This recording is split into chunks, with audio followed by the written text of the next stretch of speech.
நாகப்பட்டினம் பள்ளியில் சமத்துவ பொங்கல் விழா இன்று வெகு விமரிசையாக நடைபெற்றது. மாணவ மாணவிகள் பட்டுப்பாவாடை, வேட்டி, சட்டை என புத்தாடை அணிந்து கலந்து கொண்டனர். தாழை, நாணல், செங்கரும்பு நட்டு வைத்து 100 மண்பானைகளில் பொங்கல் வைத்தனர்.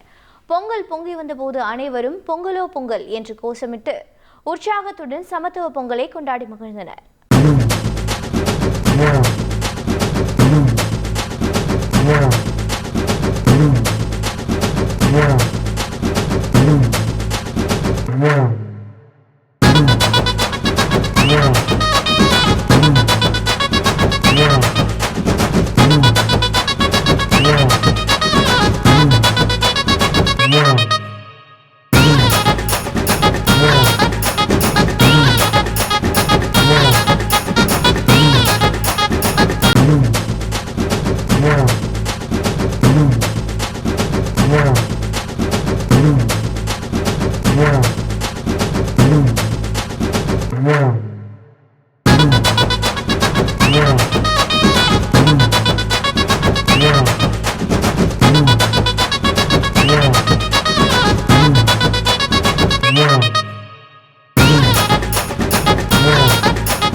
செய்திகளை உடனுக்குடன் தெரிந்து கொள்ள உடனே சப்ஸ்கிரைப் பண்ணுங்க.